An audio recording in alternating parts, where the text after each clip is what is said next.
बहुत बहुत धन्यवाद हर्षदा, गुड मॉर्निंग। और सिप्ला की सबसे पहले बात कर लेते हैं क्योंकि आपने उसके बारे में बताया।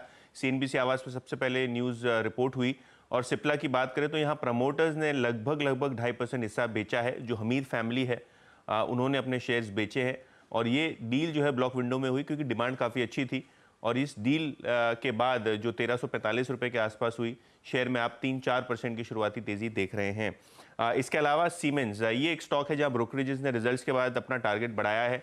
तो एबीबी की तरह ये भी मल्टीनेशनल कैपिटल गुड कंपनी ने काफ़ी अच्छा प्रदर्शन दिखाया है।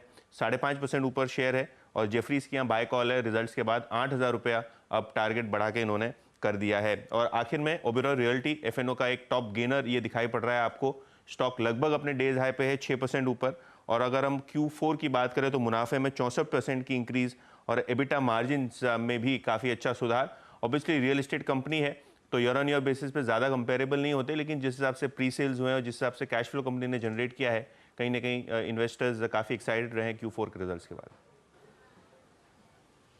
जी हाँ, ये सारे वो स्टॉक्स जहां पर क्लियरली आज आउट परफॉर्मेंस बनता दिखाई दिया है। ओबेरॉय रियल्टी तो बात करते करते 7% के गेन्स आपको दिखा रहा है। इसके अलावा सीमेंस और सिप्ला तो मेंशन हमने किया ही है। अच्छा, by the way Adani enterprises जो हम पहले कुछ देर पहले ही डिस्कस कर रहे थे गावा साहब से, 2.5% ऊपर डे हाई के आसपास ये ट्रेड करता हुआ 3114 के लेवल्स आ चुके हैं इस पर्टिकुलर काउंटर में।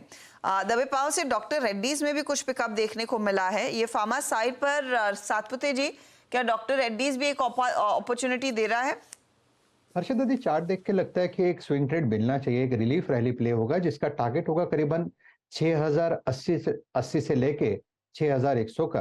तो 6100 पकड़ के चलिए, मुझे लगता है उस टारगेट के लिए एक स्विंग ट्रेड प्ले करना चाहिए, ट्रेड लेना चाहिए विद स्टॉप लॉस ऑफ 5900। तो it's a buy in doctor Reddy's.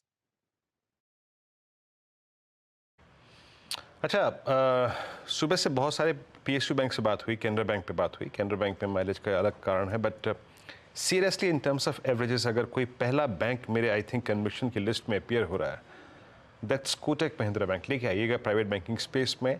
Kotak I think उस आरबीआई के एक्शन के बाद फर्स्ट टाइम, देखिए कोटक ने पोस्ट नंबर्स, देखिए आरबीआई के एक्शन के बाद सिंक हुआ, नंबर्स के बाद रिवर्सल आ गया, बट रिवर्सल के बाद जो निर्णायक डे है वो आज है। क्यों? एक तो एक्सपायरी, दूसरा आज फर्स्ट टाइम ये 10 डे एक्सपोनेंशियल एवरेज पार कर रहा है। सचिन, आपका टेक कोटक पर और इस प्लेसमेंट पर? वीरेंद्र जी, इमीडिएट बेसिस पे मुझे लग रहा है यहाँ पर एक स्ट्रॉन्ग क्लस्टर रेजिस्टेंस है 1650 1660 के जोन में, एंड आई थिंक वहाँ पर एक क्लोजिंग बेसिस पे एक मूव एस्टैब्लिश होना जरूरी है। इसका अगर हम डेली आरएसआई भी देखें तो पुल बैक के बाद अभी भी 44 के आसपास स्विंग हो रहा है। तो मुझे लग रहा है कहीं जाकर इमीडिएट बेसिस पे तो बड़ी उम्मीद नहीं होगी। एक मुझे लग रहा है रेजिस्टेंस है, रेजिस्टेंस के ऊपर क्लोजिंग होने दे एंड उसके बाद थोड़ा सा मोमेंटम ड्यूरेबल हो सकता है। तो फिलहाल यहाँ पर मोमेंटम चेस करने की सलाह नहीं होगी।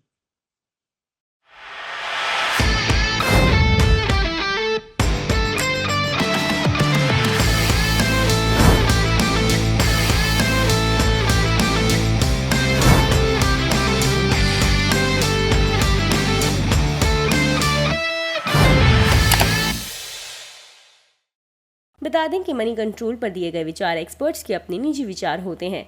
वेबसाइट या मैनेजमेंट इसके लिए उत्तरदायी नहीं है। यूजर्स को मनी कंट्रोल की सलाह है कि कोई भी निवेश निर्णय लेने से पहले सर्टिफाइड एक्सपर्ट की सलाह लें।